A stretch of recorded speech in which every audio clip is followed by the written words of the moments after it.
Então, na mensagem de hoje, estamos a falar sobre um encontro entre Jesus e esta mulher. E o encontro, neste caso, não é um encontro de Jesus com multidões, mas é um encontro de Jesus com um indivíduo. Isto traz uma dimensão de intimidade muito grande, onde, se estivermos atentos, nós podemos perceber algumas coisas acerca da pessoa de Jesus e do coração dele, de como ele é e como ele pensa e como ele age. E também, se estivermos atentos, podemos perceber algo acerca da mulher samaritana que vem ao encontro de Jesus e a vida dela vive algo de extraordinário naquele momento. E eu diria que, de uma certa forma, a mulher samaritana representa todos nós, seres humanos, nos nossos encontros com Deus. Quero apontar para o seguinte aspecto, em primeiro lugar. Como disse, dimensão de intimidade, uma conversa entre duas pessoas, onde não há máscaras. Porque quando estamos dentro das multidões, e com multidões, é possível haver máscaras. Mas numa conversa íntima, é difícil haver máscaras. Essa mulher não pode esconder muita coisa de Jesus, como já vamos ver daqui a pouco. Então, queria apontar para esta dimensão desta intimidade desta conversa. O que é que nós podemos ver acerca de Jesus? O que é que podemos aprender acerca de Jesus através desta história, desta conversa? Em primeiro lugar, vemos uma coisa, é que Jesus, mais uma vez, ele está em movimento. Quase como acontece muitas vezes nos evangelhos, em quase todos os evangelhos, Jesus está em constante movimento. Mas os movimentos de Jesus têm uma razão de ser. Ele não está a movimentar só por se movimentar. Como nós muitas vezes nos movimentamos sem razões muito profundas para nos estarmos a movimentar. Jesus nos evangelhos movimenta-se aqui também para ir ao encontro de uma pessoa. Um encontro divino, onde ele quer trazer a dimensão do amor de Deus, da missão de Deus, para uma pessoa, para um indivíduo. E então vemos assim o evangelho, as boas notícias, em movimento, constante. E vemos também o portador das boas notícias em movimento. Por quê? Porque o portador das boas notícias, que é Jesus, ele quer que as notícias cheguem ao encontro das pessoas.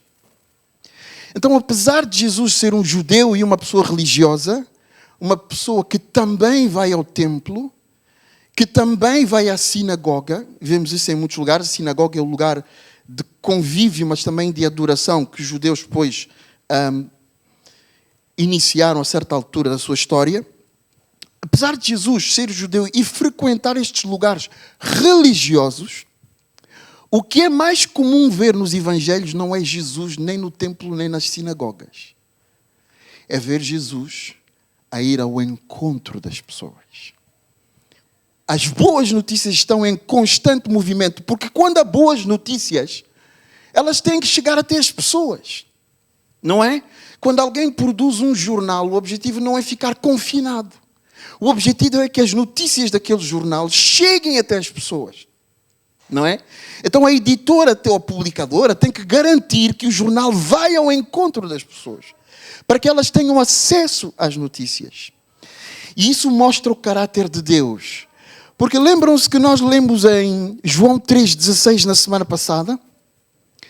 Porque Deus amou o mundo. Deu o seu filho, movimento. Deu, entregou o seu filho. Para que todo aquele que nele crê não pereça, mas tenha vida eterna. Então há um movimento de Deus ao enviar o seu filho único, que desceu dos céus, do lugar mais perfeito que se pode imaginar, para ir para um lugar de muita imperfeição, onde vive uma humanidade caída, cheia de falhas e dificuldades. Jesus vai ao encontro das pessoas. Ok? Será que existe esta dimensão de movimento em nós também?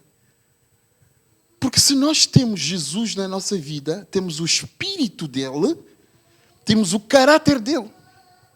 E ele é alguém que leva as boas notícias a outros lugares, não é? Ainda sobre o movimento, há uma dimensão aqui muito importante que é preciso ver. Alguns de vocês sabem isso bem. Os judeus e os samaritanos têm uma grande rivalidade, uma grande inimizade. Porquê? Porque, só para dar um pouco de contexto histórico, séculos antes, no 8º século antes de Cristo, o povo hebreu separou-se em dois povos. Os israelitas que foram para o norte e os judeus que ficaram no sul. Os israelitas do norte foram invadidos por muitas potências daquela época, nomeadamente os assírios.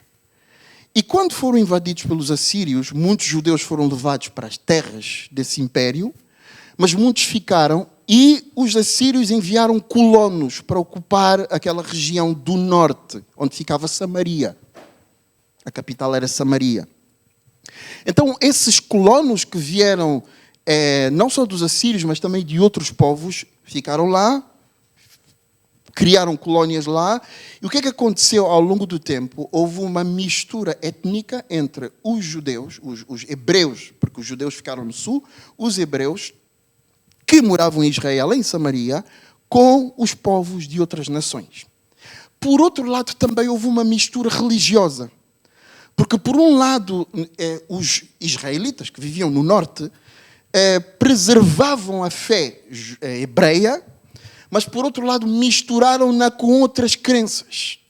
E lembram-se, quando nós lemos no Velho Testamento, estudamos que a idolatria era um grande problema.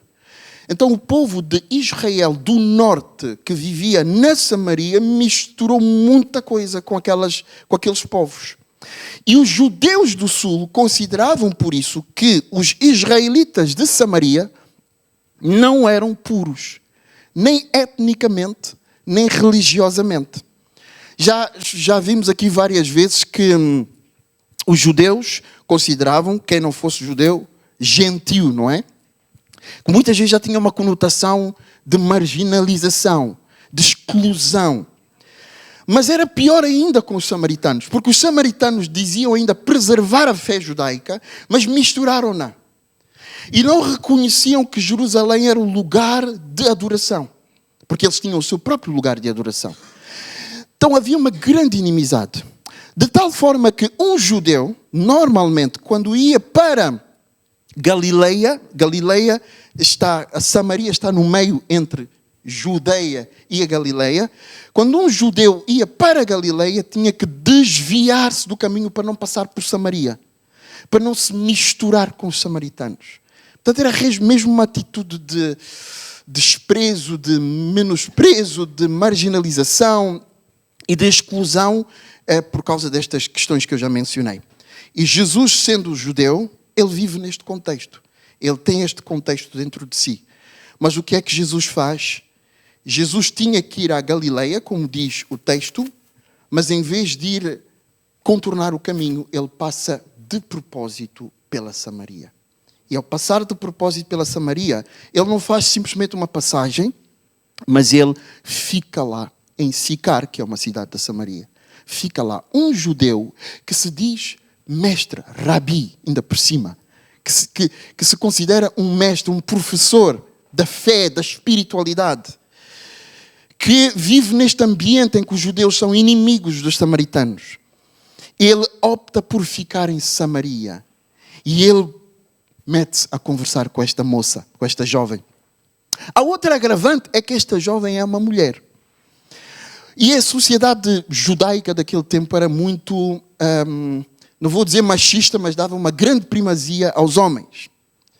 Os homens tinham muita importância, às vezes mais importância do que as mulheres. E era estranho um homem estar a conversar com uma mulher neste contexto de intimidade, sobretudo se ele fosse mestre.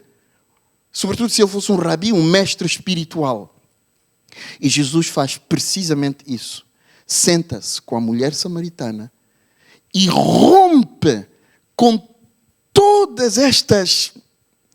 com todos estes preconceitos que havia, e eram preconceitos de raiz religiosa, ele rompe com tudo isso para estar ali naquele lugar, na intimidade, a conversar com aquela moça. Aquela moça era, sem dúvida, uma moça privilegiada, porque ela estava a falar com Jesus, que normalmente não poderia estar a falar com ela, com um judeu que depois descobriria que não era um judeu qualquer. Jesus faz isto. Vemos estas duas dimensões, o movimento das boas notícias, do portador das boas notícias, que sabe que é imprescindível que as notícias cheguem até as pessoas. Portanto, não fica confinado, não fica no seu lugar à espera que as pessoas venham ter com ele. Ele vai ter com as pessoas, repetindo quase o movimento que Deus fez em Gênesis. Quando Adão e Eva pecaram, não foi Adão e Eva que foram à procura do Senhor, dizendo: Senhor, nós pecamos, eis-nos aqui arrependidos. Não, Deus foi ter com eles. Adão, onde estás? O que é que aconteceu, Adão?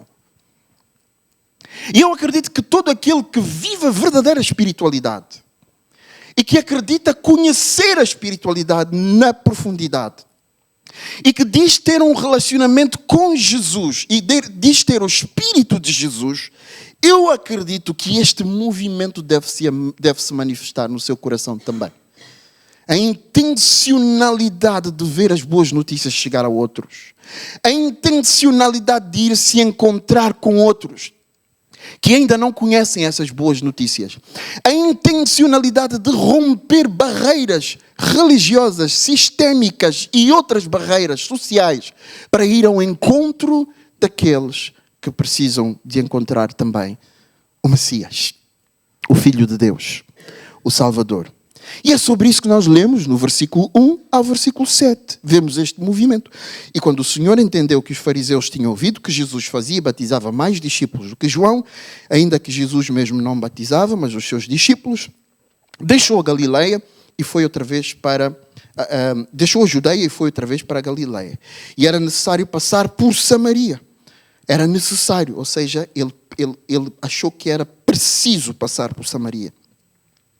Ele achou que era preciso. Foi algo que veio do coração de Jesus. Foi, pois, a uma cidade de Samaria chamada Sicar, junto à herdade que Jacó tinha dado ao seu filho José. E estava ali a fonte de Jacó. Jesus, pois, cansado do caminho, sentou-se junto da fonte. E era isto, quase a hora sexta, veio uma mulher de Samaria tirar água e disse-lhe: dá-me de beber. Inicia-se assim um diálogo. Jesus foi ao encontro desta mulher, porque sabem outra coisa, é que no coração de Deus, realmente nós podemos ver, através da atitude de Jesus, o quão valoroso, ou valioso, ou valiosa, melhor, é a vida humana. Porque ele faz um grande esforço, rompendo contra todo este status quo, digamos assim, da época. Faz um grande esforço para ir encontrar só com uma pessoa, com essa mulher samaritana. Será que nós valorizamos a vida humana como Jesus valorizava a vida humana? Um indivíduo só, eu já disse isso aqui uma vez. Para Deus, um indivíduo, uma pessoa, um ser humano, dentro de toda a sua complexidade, tem um valor incalculável. Tem um valor incalculável. Um indivíduo só. E nós estamos numa sociedade que às vezes não nos ensina isso, não é? Mas este é o facto. Então, eu acho, fazendo já aqui uma aplicação com a nossa realidade, no século XXI, contexto de igreja cristã evangélica, como é que nós podemos representar Jesus melhor? Será que a nossa vida, a nossa espiritualidade, a nossa vivência da fé deve se limitar a receber? Esta é a primeira pergunta. Segunda, será que a nossa espiritualidade, a nossa vivência da fé deve se limitar ao contexto do culto? O culto tem o seu valor, sem dúvida nenhuma. É muito importante para o ensino, para o encorajamento mútuo que damos uns aos outros, para voltar ao foco. para equiparmos-nos.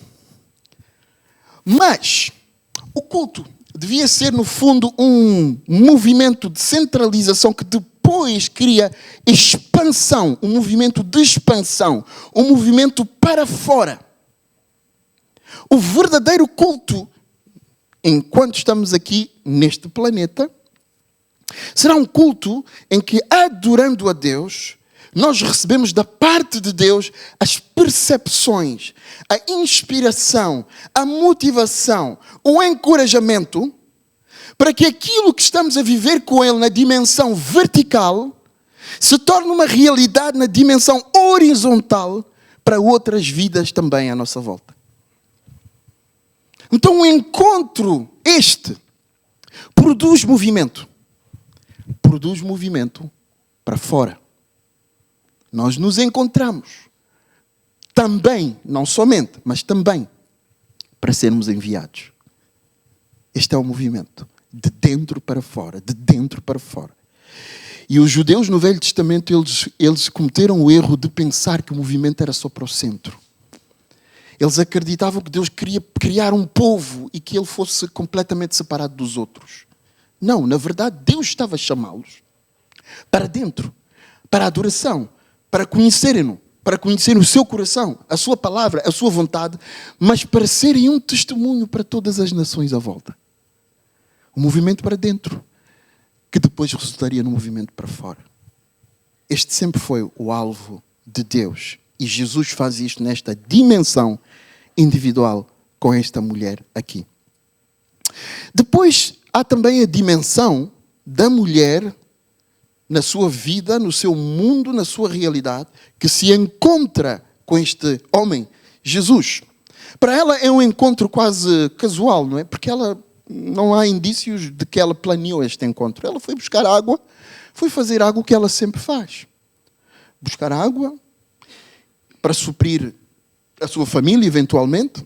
Foi buscar água é algo que ela repete todos os dias. E grandes encontros com Deus podem acontecer desta forma também, de forma quase casuística. Ninguém está à espera, ninguém planeou. Esta mulher vai lá e tem este encontro. O que é que nós podemos observar na mulher?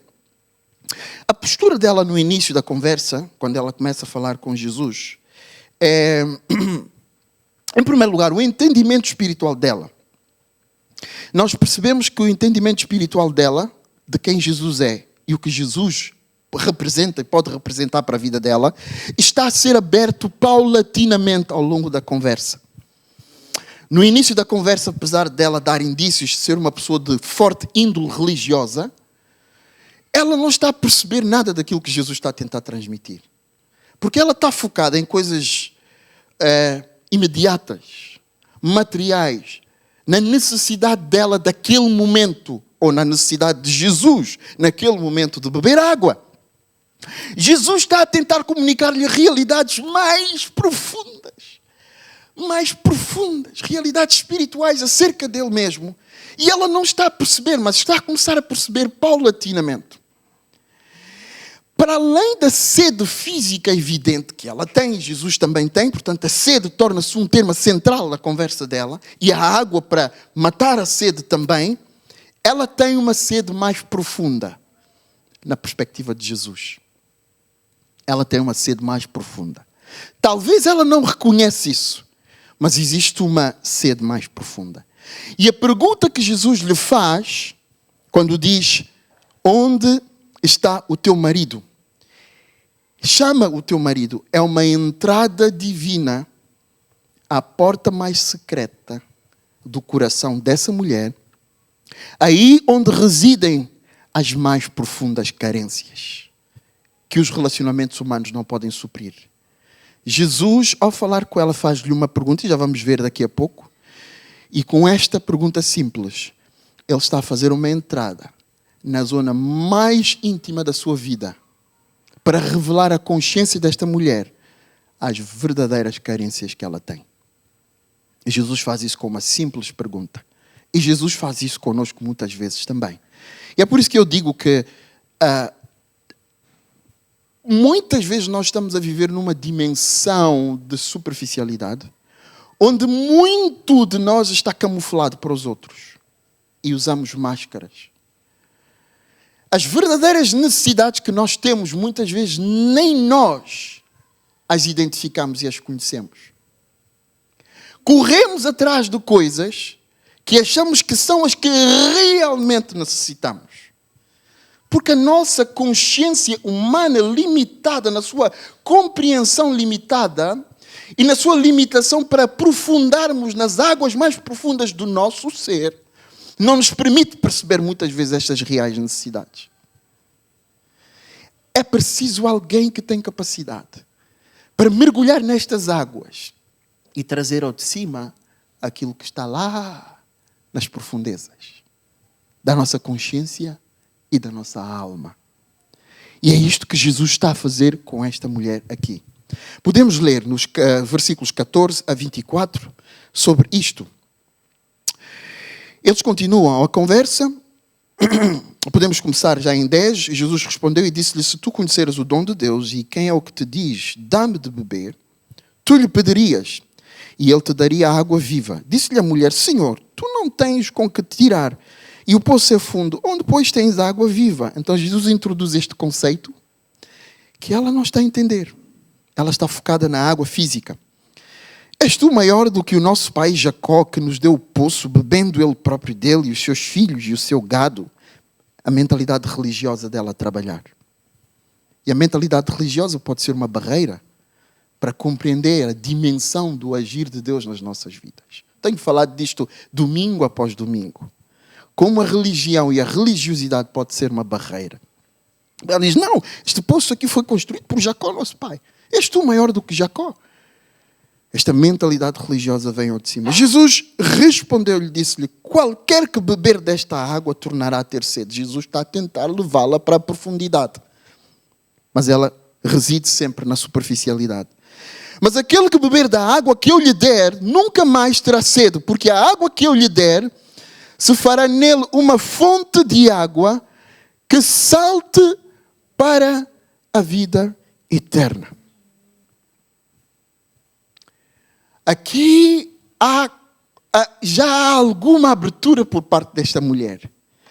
E ela disse: Senhor, dá-me dessa água para que eu não tenha mais sede e não venha aqui tirá-la. Mas continua com a mente presa ainda nas questões materiais. Vem a dimensão da nossa humanidade, como é que é. Deus quer nos levar a aprofundar, mas nós estamos sempre na superfície. Ele quer nos levar a aprofundar, mas nós estamos sempre na superfície.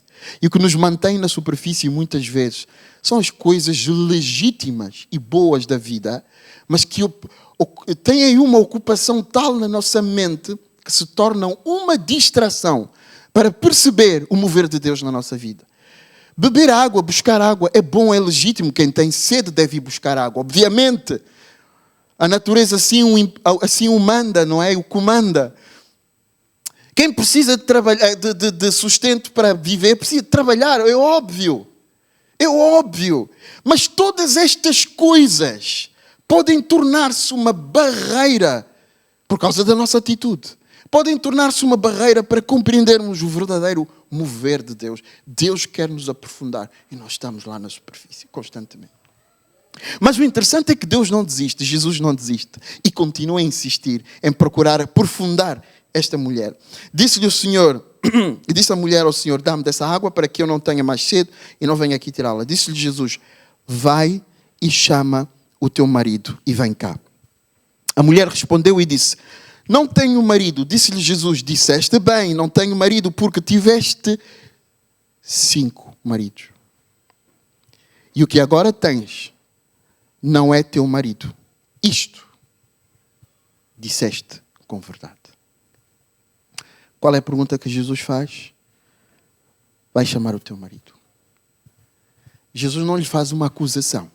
Atenção. Porque a acusação, se pensarmos em termos judiciais, a acusação existe para condenar. Certo? Quando o advogado de acusação faz a acusação, é com o objetivo que a pessoa seja condenada. O advogado de defesa é que faz o papel de tentar que essa pessoa não seja condenada. A acusação é para condenar. Jesus não está a fazer uma acusação. Jesus está a fazer uma pergunta rasgante.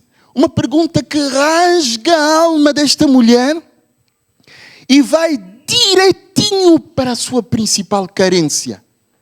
Porque ela está a viver uma vida, utilizando a lei do Velho Testamento, ela está a viver uma vida pecaminosa. Ela está a viver uma vida errada. Ela teve já 5 maridos. De acordo com a lei, isto é errado, é pecado aos olhos de Deus. Mas por que é que ela tem tido esta vida? Esta que é a questão. O que é que está na base? O que é que está por detrás desta vida que ela tem tido?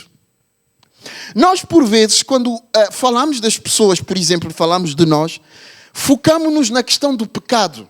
Não faças isto, não faças aquilo. Fazer isto é errado. Fazer isto é errado. Mas a questão principal é por que é que as pessoas fazem-no?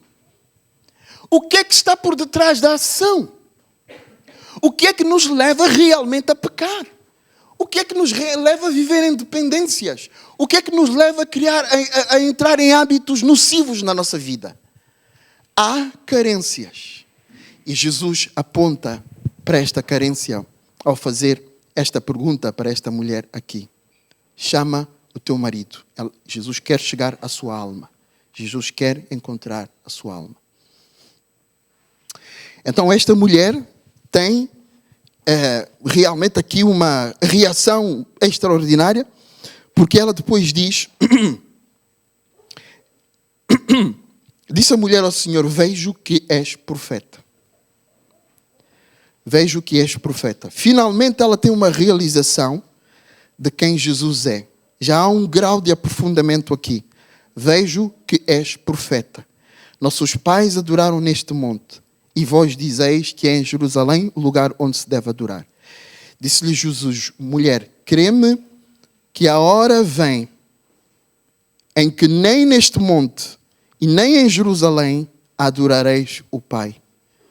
A mente religiosa dela, mais uma vez, estava a levá-la a pensar na adoração como um aspecto, uma dimensão apenas física, que tinha a ver com o lugar. Mas Jesus está a tirá-la desta dimensão. No versículo 22, Jesus diz, vós adorais o que não sabeis. E quando diz isso, está a referir-se aos samaritanos. Nós adoramos o que sabemos porque a salvação vem dos judeus. E pela primeira vez vemos esta dimensão do judaísmo de Jesus também. Porque ele é judeu. Não é? Mas ainda não é um menosprezo, não é uma discriminação desta mulher. Simplesmente é a realização e a concretização de um facto. Mas ele diz, a hora vem, e agora é, em que os verdadeiros adoradores adorarão o Pai em espírito e em verdade. Porque o Pai procura a tais que o adorem, que assim o adorem. Deus é espírito, e importa que os que adoram a Deus o adorem em espírito e em verdade. A mulher disse-lhe, eu sei que o Messias, que se chama Cristo, vem, e quando ele vier, nos anunciará tudo isso. Ou seja, é quase como que é um reconhecimento de que tu não tens legitimidade para falar destas coisas tão profundas e tão espirituais. Porque estas coisas tão profundas e tão espirituais, quem deve falá-las é o Messias. Então no fundo é esta atitude que ela está a ter. Jesus disse-lhe, eu o sou, eu que falo contigo. Eu o sou. E aqui, meus caros, entramos numa realidade acerca do ministério de Jesus muito interessante. Prestem atenção a isto porque é realmente o aspecto mais importante aqui. Lembram-se da pergunta que eu vos fiz no domingo passado? Quem é Jesus para ti? Porque cada um tem a sua própria imaginação e cada um tem o seu próprio Cristo. O Cristo que ele fez na sua mente, que ele construiu na sua mente ao longo do tempo. Cada um. Na semana passada vimos que este Cristo é o Verbo, é o Deus que encarnou, que no princípio já estava com Deus e que criou todas as coisas. Hoje, a mesma pergunta tem que voltar. Quem é Jesus para ti? Olhem, uma coisa que eu quero dizer aqui. Jesus, e é uma dimensão que nós vemos no Evangelho de João todo, Jesus tem a coragem. Jesus tem a ousadia. Jesus tem a capacidade de apresentar-se a si mesmo, a sua pessoa, como a resposta para as maiores questões da humanidade. Jesus, ao contrário de muitos líderes religiosos, Jesus não aponta a pessoa para uma realidade transcendental. Jesus não aponta a pessoa para uma disciplina religiosa que ela precisa ter para chegar a Deus. Jesus não aponta a pessoa para um Deus. Jesus, Ele apresenta-se a si mesmo com esta ousadia que Ele é a resposta. Ele é a resposta. Ele diz a esta mulher: eu sou o Cristo, o Messias, que vocês estão à espera há séculos para vir restaurar Israel, para vir restaurar as vossas vidas. Sou eu que estou aqui contigo. Jesus tem essa coragem. E em outros lugares, no Evangelho de João, vamos ver ele repetir o mesmo padrão. Porque ele diz: eu sou a porta. Todos os que vieram antes de mim são ladrões e salteadores. Eu sou a porta. Ele disse: eu sou o caminho, a verdade e a vida. Eu sou a luz do mundo. Eu sou. É preciso muita coragem. Como eu disse na semana passada, não sou eu, muitos teólogos dizem isso. Ou Jesus era louco ao afirmar isto, ou então era Deus. Porque só o Criador do universo, do cosmos, a razão de ser de todas as coisas que existem, as visíveis e as invisíveis, que tem domínio sobre todas as coisas, o passado, o presente e o futuro estão nas suas mãos. Só Ele, que domina tudo, tem a legitimidade de dizer: eu sou a resposta para a tua vida. Só Ele. Nenhum líder religioso tem essa legitimidade. Nenhum pastor, nenhum profeta, nenhum sacerdote, nenhum político, ninguém tem essa legitimidade. Homem nenhum pode dizer que é a resposta para a vida das pessoas. Jesus disse: eu sou. Eu sou a resposta. Voltando ao pluralismo religioso em que nós vivemos, qual nós falamos na semana passada. Eu não conheço ninguém assim. Numa sociedade de pluralismo religioso, de muitos líderes religiosos, de muitas figuras influentes que passaram na história, de muitas religiões fortes e dominantes no nosso mundo, eu não conheço ninguém assim. Que tenha dito tantas vezes, eu sou a resposta. E sabem uma coisa agravante para os judeus? É que os judeus, a certa altura, estavam tão... Porque, sabem, eu acho que eu já disse isso. Nós não vemos o peso disto. Nós, na sociedade do século XXI, nós não percebemos o peso disto. A sociedade daquele tempo era uma sociedade séria com estas questões. Muito séria com estas questões. Muito séria mesmo. Os filósofos gregos, por exemplo, andavam nos aerópagos constantemente a debater sobre as questões existenciais da vida. Eles dedicavam-se sobre estas questões. Leiam os filósofos todos, os grandes filósofos gregos. As questões existenciais estavam sempre no centro. Quem é o homem? Como é que o homem pode atingir a felicidade? Como é que o homem pode viver eternamente? O que há depois da morte? Quem é Deus? Como é que Deus se relaciona com os homens? Os filósofos, os grandes pensadores da época, dedicavam energia sobre estas questões. Os judeus, a mesma coisa. E para os judeus era muito sério falar em nome de Deus. Dizer que Deus disse alguma coisa. Quanto mais dizer eu sou. Porque eu sou, só Deus o pode dizer. E um dia Jesus está a debater com os judeus religiosos, cheios da Torá na cabeça. Eles sabem tudo sobre a palavra, sobre a lei. Está tudo aqui, porque eles têm que decorar. Os judeus desde a infância, hoje não sei, mas naquele tempo, desde a infância, tinham que decorar a Torá. Tinham que saber a lei, de cabeça, de cor. Eles sabem.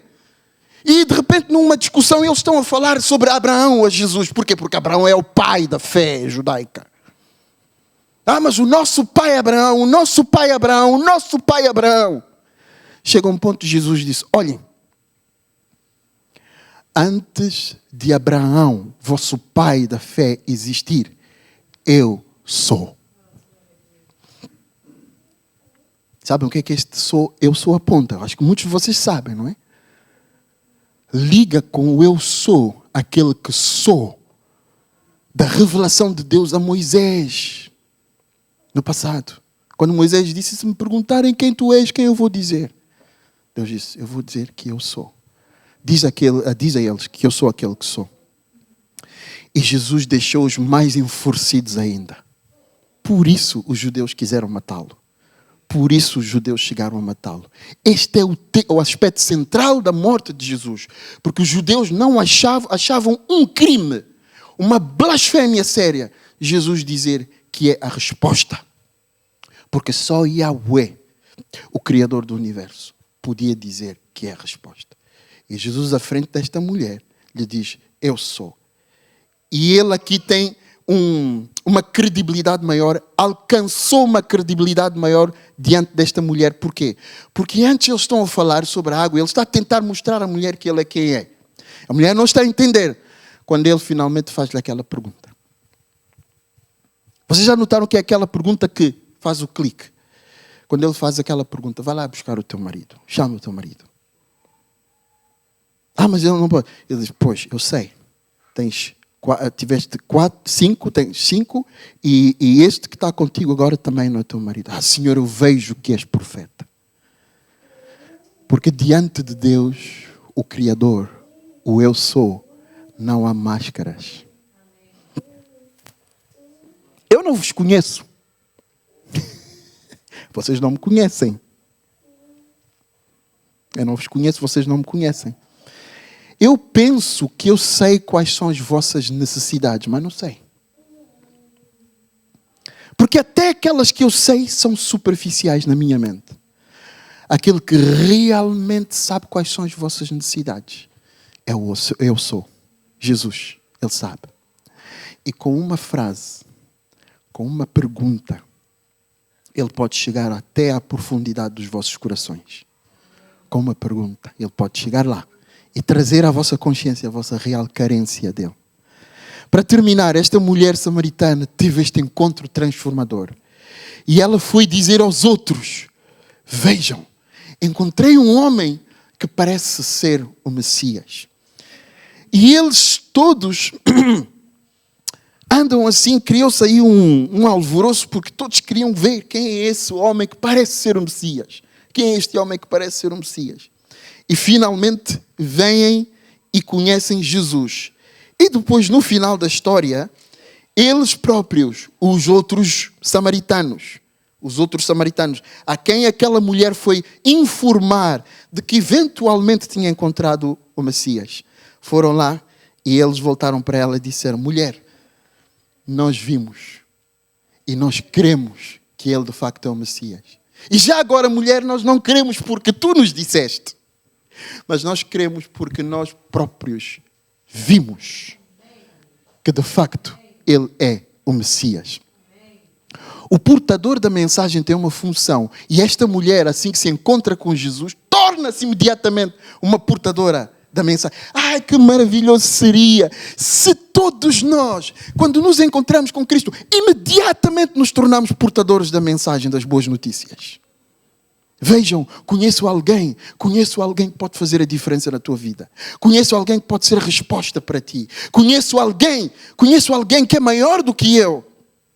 Conheço alguém que é maior do que todas as pessoas, que te entende, que te compreende. A verdadeira profundidade dos teus problemas, Ele entende, Ele é a resposta. Vejam, conheço alguém. Mas o portador não é o mais decisivo. Porque as pessoas vão encontrar-se com Jesus, porque Ele próprio se vai revelar a elas. Ele vai se revelar a elas. E elas vão poder dizer, como estes samaritanos, olha, está bem, trouxeste as boas notícias, mas já agora, para que tu saibas, nós queremos, e queremos porque nós próprios vimos. Porque Jesus se revelou a elas também. Samaria era a cidade mais improvável para um encontro entre Deus e as pessoas, na mente do judeu. Mais improvável. Um sítio impuro, maculado. Deus não vai encontrar-se com as pessoas lá.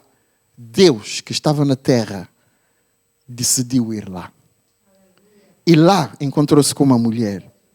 E o encontro com uma mulher trouxe transformação a muitas outras vidas. Estão a ver como Deus trabalha. Deus encontra-se com uma mulher na intimidade. Jesus fala com ela, salva esta mulher, e ela traz a notícia, e através dela, muitas outras pessoas. Samaria conhece o Messias, o Filho de Deus tão esperado. Este é o nosso Cristo. Este é o Cristo que nós seguimos. Se alguma vez te encontraste com Ele verdadeiramente, deixa-o trabalhar no teu coração, na tua vida. Deixa Ele fazer de ti a pessoa que Ele quer que seja, porque Ele te conhece. E Ele é a resposta para ti. Deixa-o trabalhar na tua vida. Deixa-o conduzir-te a outras vidas. Vai a outras vidas. Senta com pessoas, conversa com pessoas, fala com pessoas, dá atenção às pessoas, ama as pessoas, busca as pessoas, não fujas das pessoas, deseja pessoas. Porque Jesus deseja pessoas, Ele quer pessoas, Ele quer ir às pessoas, Ele faz o esforço para ir para as pessoas. Faz o mesmo. Se o Espírito do Senhor está sobre ti, o Espírito do Cristo ressurreto, faz o mesmo. Deixa o Deus fazer o resto. Senta com elas, conversa com elas, deixa o Senhor fazer o resto. Realmente, nesta altura do Natal, temos uma grande oportunidade. Temos uma grande oportunidade de deixar o eu sou ser o centro das nossas vidas mais uma vez. E deixar o eu sou, Jesus, ser a resposta para os outros à nossa volta. A mulher que cantou ali disse: Ele não me tratou como os outros. Tratou-me como gente. Finalmente, Ele tratou-me como gente. Não como uma mulher adúltera e pecadora. Tratou-me como gente.